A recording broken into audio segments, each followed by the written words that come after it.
ငယ်ကလေးတွေကကျွန်တော်ကဝက်ချန်ဘယ်လောက်ထိပေါက်ခဲ့တယ်ဆိုတဲ့အကြောင်းလေးကိုကျွန်တော်ပြောပြပေးမယ်ကျွန်တော်ကတက်73 14လောက်ထဲကစပြီးတော့ကျွန်တော်ကဝက်ချန်ပေါက်လာခဲ့တာပေါ့နော်ဝက်ချန်ပေါက်တဲ့နေရာမှာလည်းအများကြီးဝက်ချန်ပေါက်တယ်လုံးဝကိုမျက်နှာမှာအဲ့လိုချစရာနေရာမရှိတော့အောင်ဝက်ချန်တွေအများကြီးပေါက်ခဲ့တယ်ဝက်ချန်တီတီလေးရောဝက်ချန်အကြီးရောပေါက်တယ်ပေါ့နော်ကျွန်တော်ဆေးတွေလိမ့်နေဆေးတွေတောက်တယ်ပြန်ထွက်လာတယ်အဲ့လိုမျိုးပေါ့နော်ကျွန်တော် acne prone skin ကိုမှလုံးဝအရန်ကိုထိန်းရခဲ့တဲ့ acne prone skin မျိုးဖြစ်ခဲ့တာပေါ့နော်ဒီမှာကျွန်တော်ဘယ်လောက်ထိဘယ်သက်ရွယ်ထိကျွန်တော်ဖြစ်ခဲ့လဲဆိုလို့ရှိရင်ကျွန်တော်စီးချောင်းတက်တယ်စီးချောင်းတက်ပြီးတော့ဒီဘွဲရတယ်ဘွဲဟာပြီးလောက်ကြတော့မှကျွန်တော်ပျောက်သွားတယ်ပေါ့နော်ကျွန်တော်ရဲ့ဒီဝက်ချန် journey ကအကြာကြီးပဲ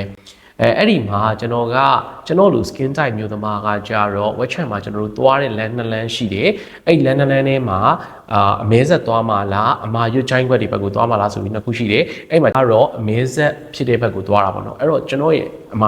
skin မှာအမာရွတ်ချိုင်းခွက်အရင်ကြီးမကြံဘူးပြီးနောက်တစ်ခုကကျွန်တော်ကဝက်ချန်တွေကိုညှစ်တာမျိုးဓာတ်နဲ့ခွဲပြီးညှစ်တာမျိုးတွေအဲ့အမျိုးတွေကျွန်တော်လုံးဝမလုပ်ခဲ့ဘူးဆေးလိမ့်ဆေးတောက်ပဲလုပ်တဲ့အတွက်ကျွန်တော်ဒီအမာရွတ်ချိုင်းခွက်မကျန်ဘူးပေါ့နော်အမဲဆက်လောက်ပဲကျန်တယ်အဲ့အမဲဆက်ကလည်းပုံမှန်ဒီလိမ့်ဆေးလေးလိမ့်နဲ့ treatment လေးလုပ်ရင်းနဲ့ပဲပျောက်သွားတာပေါ့နော်အဲ့တော့ကျွန်တော်အခုပြောပြချင်တာကဝက်ချန်စဖြစ်ပြီဆိုတာနဲ့တက်နိုင်တဲ့လောက်လက်နဲ့ညှစ်တာမျိုးတွေဓာတ်တွေနဲ့ခွဲညှစ်တာမျိုးတွေဒီဝက်ချန်ထွက်သွားအောင်လို့မြ мян လက်ကြီးနဲ့ကုတ်ဖဲဖြစ်တာမျိုးတွေလုံးဝမလုပ်ပါနဲ့အဲ့ဒါကဝက်ချန်အမာရွတ်ဖြစ်စေတာပေါ့နော်အဲ့တော့တနိုင်တဲ့လောက်ဝက်ချန်ကိုဆေးလိမ့်ဆေးတောင်းနေပဲထားပါညစ်တာမျိုးတွေပါတိတ်မလုပ်ပါနဲ့